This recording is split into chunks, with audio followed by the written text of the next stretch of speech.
Donc, adieu à toutes. Aujourd'hui, nous sommes le 23 janvier 2021 et nous ça cause un thème qui est très important pour nous. C'est le thème sur la départementalisation dans l'outre-mer et nous ça parler aussi plus précisément la départementalisation dans l'océan Indien pour la Réunion avec Mayotte.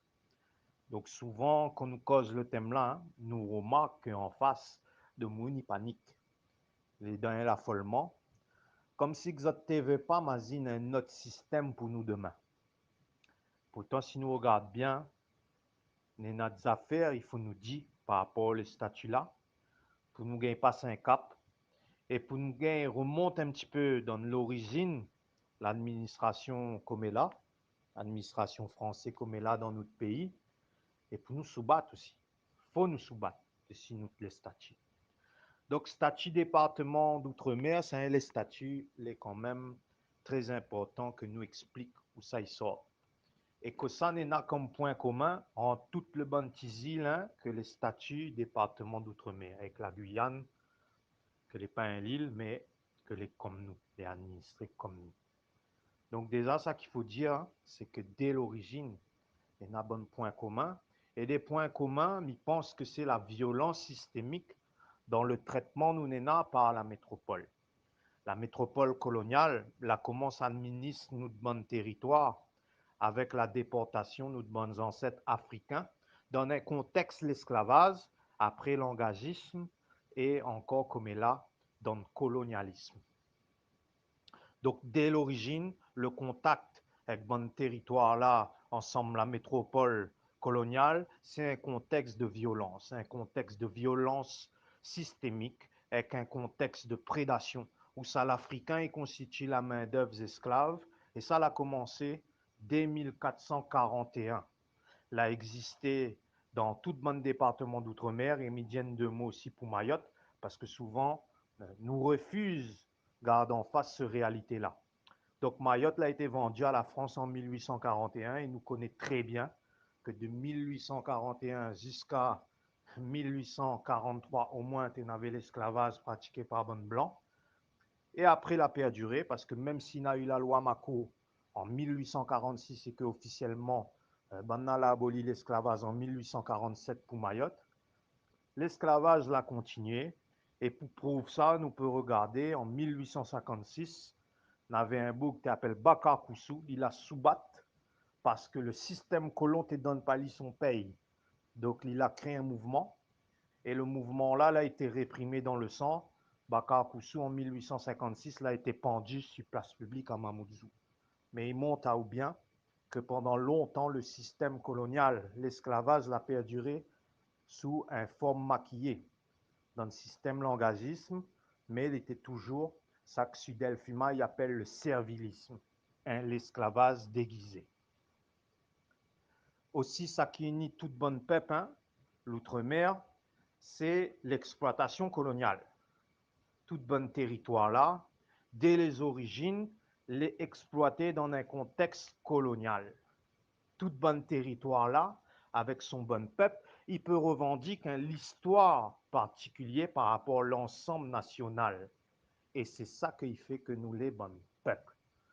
Nous les bons peuples dans le bon territoire là, parce que nous pouvons revendiquer un territoire, un langue, une religion, un lien généalogique à part le sang que nous n'ena.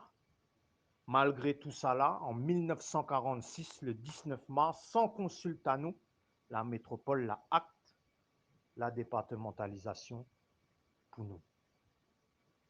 Où ça l'idée là apparaît, une affaire importante pour dire, l'idée là y apparaît dans un contexte sérieux.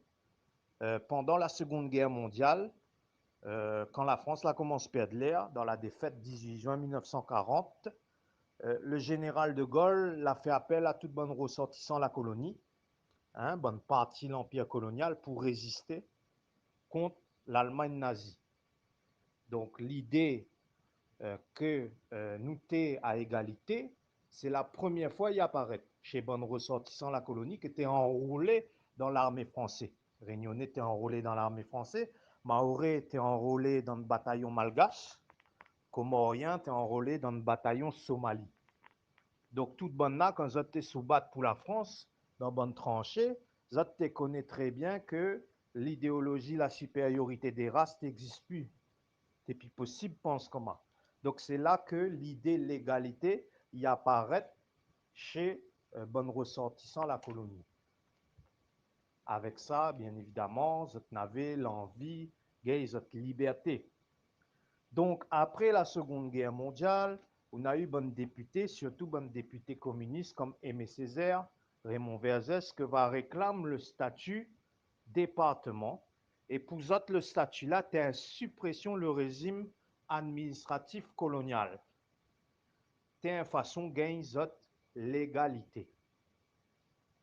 En réalité, si nous regardons bien aujourd'hui, hein, nous connaissons très bien que à l'époque, et il a été surtout dit dans comment la conférence de Brazzaville en 1944, en fin de compte, c'est surtout un moyen desserrer un peu la chaîne pour le système colonial, pour que bon colonisé, il prend pas l'indépendance et que ça reconstruit la France. C'est surtout ça le contexte à l'époque. C'est surtout ça l'intérêt pour la métropole coloniale. Donc, en aucun moment, ça donne à nous notre indépendance. Ça, c'est impossible dans l'imagination, la métropole. Malgré tout ça là, nous connaissons très bien que, au lieu que la a été une loi de décolonisation, c'est surtout une loi d'assimilation. Et la laisse nous toutes un goût margose. Pourquoi? Parce que l'assimilation, c'est quoi? L'assimilation, c'est quand le système colon, il veut qu'on pense pareil colon. Il veut mange pareil colon. Il veut qu'on habille pareil colon. C'est ça le système d'assimilation. Et plus grave encore, cette assimilation-là, il a des graines toutes les bonnes structures collectives que nous avons. Toutes les bonnes structures productives que nous avons dans l'agriculture, dans l'industrie.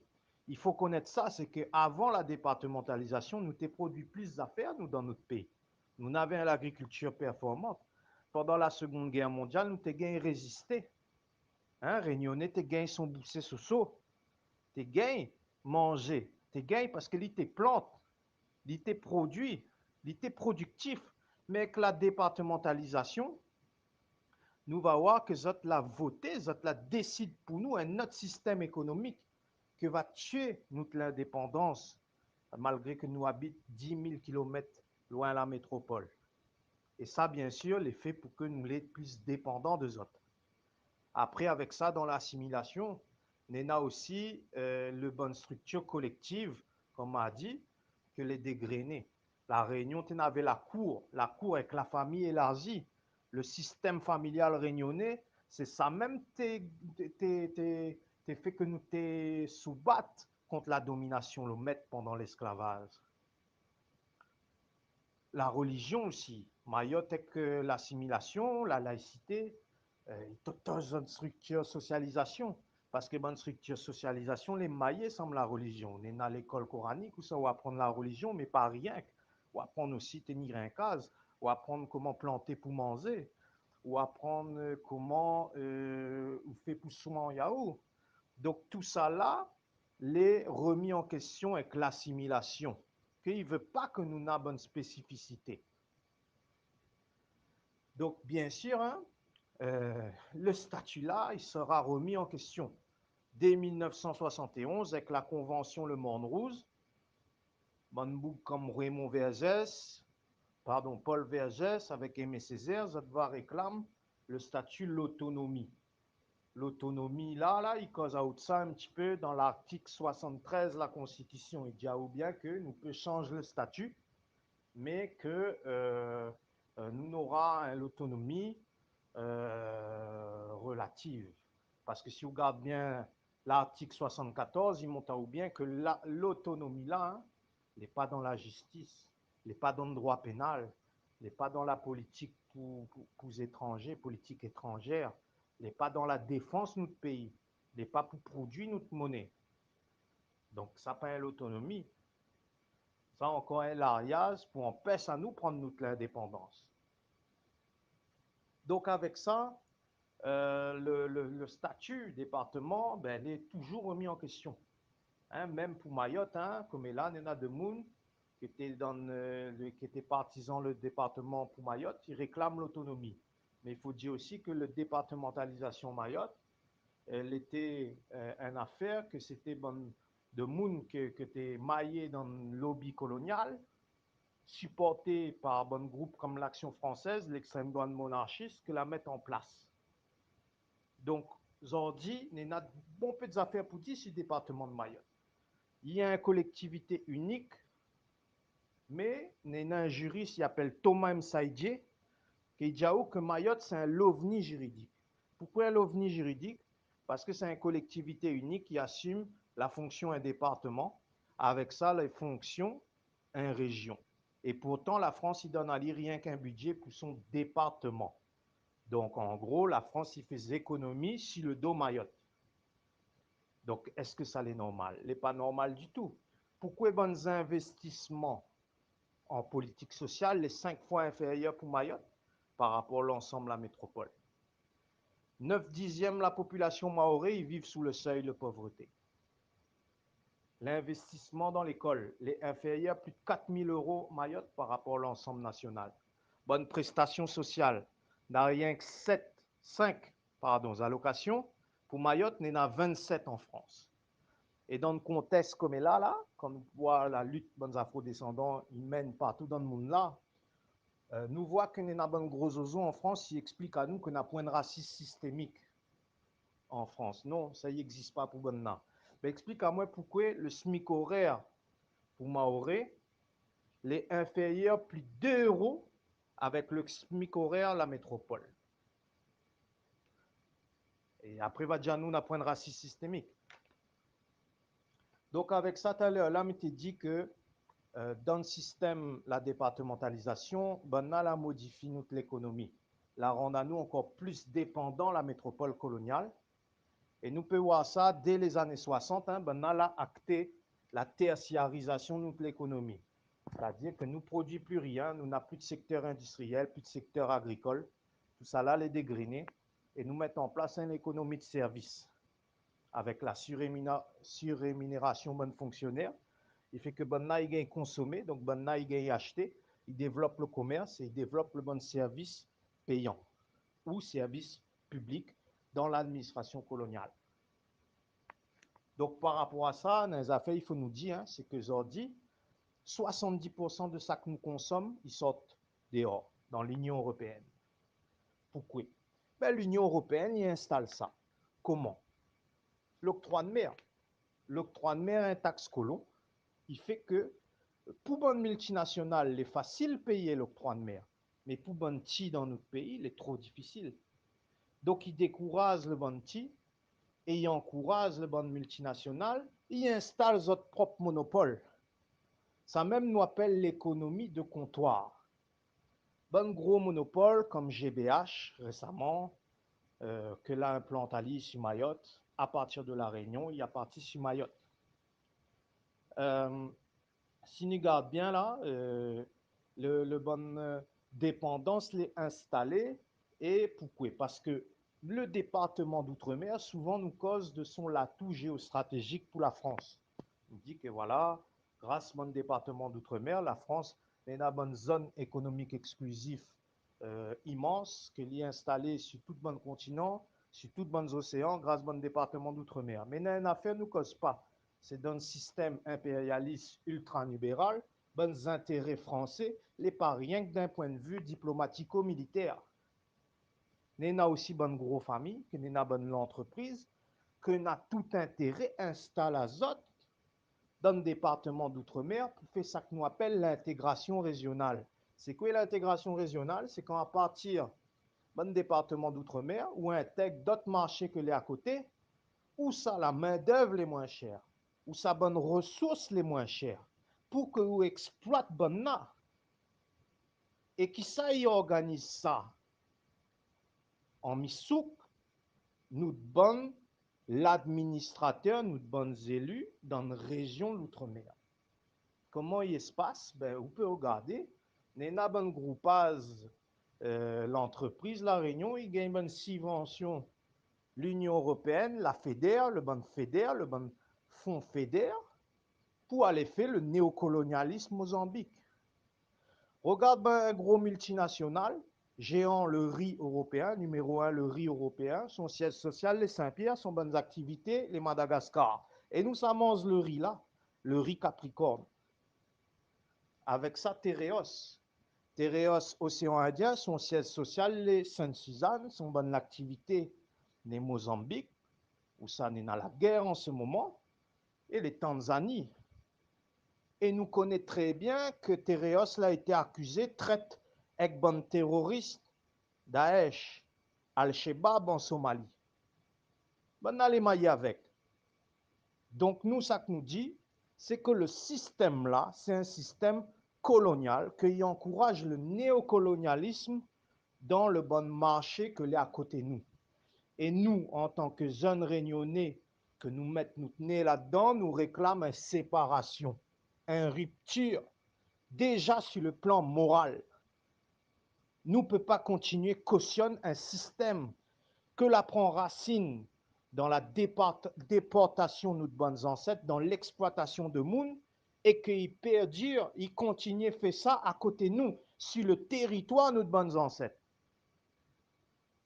Donc tout ça là, les sérieux. Avec ça, aujourd'hui, quand nous commençons cause sur le débat là, sur le thème là, mais en fin de compte, Nina de Moun, il continue, revendique une continuité. Ça, tu dis à nous qu'il faut nous développer le tourisme pour que nous gagnions en sorte à nous. Mais est-ce que le tourisme est un modèle économique viable pour notre pays? Parce que le tourisme, il est saisonnier. Si le destination que ou revendique, si la Réunion est une destination à la mode, touriste vanille. Mais est-ce que demain, il sera toujours à la mode? Avec ça, le tourisme que nous n'avons à la Réunion, c'est plus un tourisme affinitaire. Il n'est pas un tourisme de masse, où ça de monde, il vient vraiment, il dépense de l'argent et il rapporte un gros magot. Rien à voir avec ça. Notre pays, le tourisme que nous avons, c'est surtout un tourisme national. De monde, il vient pour cette place au soleil et à nous coloniser, nous servent maintenant, nous servent le colon pour son confort, pour son place au soleil. Est-ce que ça n'est pas un modèle économique hérité d'une mentalité coloniale, dans une colonialité nationale? C'est ça que nous dit. Donc le modèle tourisme ne veut pas, nous veut pis. Avec ça, on a d'autres préférence régionale. C'est comment nous va gagner casse la chaîne. Est-ce que le préférence régionale, c'est-à-dire que nous réservons bonne poste pour nous de bonnes élites que les dehors, nous disons vient dans notre pays, est-ce que ça va régler tous nos bons problèmes? Parce que dans la philosophie matérialiste, c'est le contexte qui fait l'idéologie. C'est comment ou les administrer, c'est ça que va rendre à où d'une façon ou d'une autre. Si le système les colons, est-ce que le réunionnais élite que les dehors, quand il vient dans son pays, il sera anticolonial ou il sera pro-colonial? Est-ce qu'il va défendre son bon confort ou est-ce qu'il aura ça que Frantz Fanon il appelle une conscience nationale, un devoir sous-battre pour son pays, sous-battre pour son peuple? M'y pense pas. Mais pense que le problème le plus profond est qu'il faut nous imaginer un autre système. Là, pas le fonctionnement qu'il faut nous changer, c'est le modèle en lui-même qu'il faut nous changer. Donc, nous, réunionnais, par rapport à tout ça là, nous réclamons une rupture. Nous ne voulons plus le système colonialiste par le département d'outre-mer. Et nous dit bien qu'il faut nous les unir avec nos deux frères dans l'océan Indien. Déjà, il faut nous les unir avec Mayotte. Mais nous ne pouvons pas unir à nous avec un groupage qui réclame le néocolonialisme, qui réclame le séparatisme dans notre pays, qui réclame la haine. Nous ne pouvons pas faire ça. Mais nous sommes obligés, fans de idéologies, qu'elle est là pour l'émancipation, pour nous soubattre, pour nous élever, pour nous bonne marmaille, pour que demain nous imaginons un meilleur avenir pour nous tous. Donc c'est ça même nous fait Ka Ubuntu, nous l'ensemble, la famille.